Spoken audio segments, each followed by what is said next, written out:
নমস্কার বন্ধুরা, সবাই কেমন আছেন? আশা করি সবাই খুব ভালো আছেন। আমিও খুব ভালো আছি।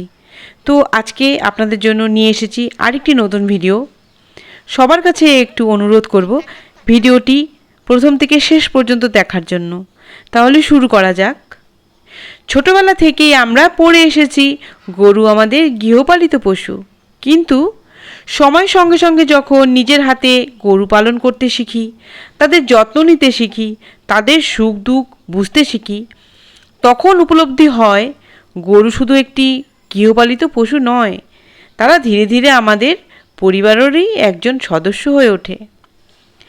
একটি গরুকে প্রতিদিন যত্ন করা মানে শুধু তাকে খাবার দেওয়া নয়, কখন সে খেতে চাইছে, কখন সে অসুস্থ হয়ে পড়ছে, তার শরীরের কোনো সমস্যা হচ্ছে কি না, ঠিকমতো খাবার খাচ্ছে কি না, এসব বিষয়ের দিকে নিয়মিত নজর রাখতে হয়। নিজের সন্তানদের প্রতি যেমন আমরা ভালোবাসা ও যত্ন নিয়ে খেয়াল রাখি, গরুগুলোর প্রতিও তেমনই এক ধরনের মায়া, দায়িত্ববোধ এবং ভালোবাসা তৈরি হয়ে যায়। সকালের গোয়ালের দৃশ্যটাই যেন তার সবচেয়ে সুন্দর উদাহরণ। সকালে গরুগুলোকে খাবার ও জল খাওয়ানো হয়েছে, যত্ন করে স্নান করানো হয়েছে, তারপর গোয়াল পরিষ্কার করে তাদের শোয়ার জন্য সুন্দর করে মাদুর ও ম্যাট পেতে দেওয়া হয়েছে।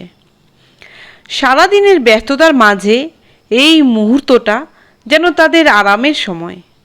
দেখুন কি নিশ্চিন্তে ওরা শুয়ে আছে। কেউ পা ছড়িয়ে দিয়েছে, কেউ নিজের মতো করে শরীর মেলিয়ে দিয়েছে, আবার কেউ একেবারে আরাম করে চোখ বন্ধ করে বিশ্রাম নিচ্ছে।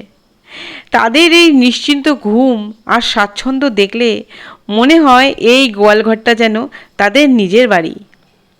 আর তাদের যত্ন করতে করতে আমাদেরও মনেও তাদের জন্য একটা আলাদা জায়গা তৈরি হয়ে যায়। গরু আমাদের শুধু দুধ দেয় না, তারা আমাদের পরিশ্রম, মায়া, দায়িত্ব এবং ভালোবাসার সঙ্গে জড়িয়ে থাকে।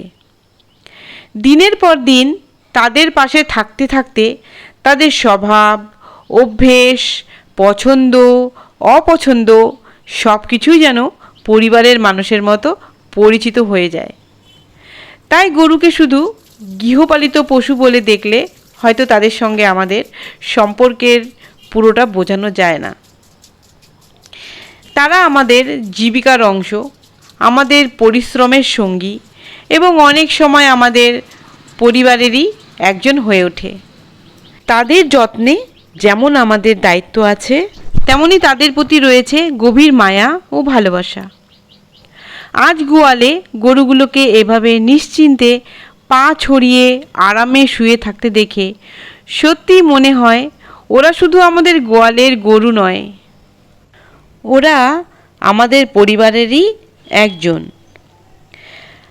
আর আজকের এই ভিডিওটি যদি আপনাদের ভালো লেগে থাকে তাহলে ভিডিওটিতে একটি লাইক করুন, আপনাদের পরিচিত গরু পালনকারী ভাই বোনদের সঙ্গে শেয়ার করবেন।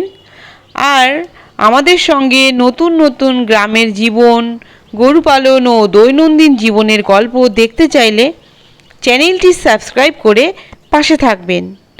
সব শেষে সবাই খুব ভালো থাকবেন, সুস্থ থাকবেন। আপনাদের পরিবার ভালো থাকুক, আপনাদের গরুগুলোও সুস্থ থাকুক, গোয়াল ঘর ভরে উঠুক শান্তি আর আনন্দে। আজকের মতো এখানেই বিদায় নিচ্ছি। আবার নতুন কোনো গল্প, নতুন কোনো দিনের সুন্দর মুহূর্ত নিয়ে আপনাদের সামনে হাজির হব।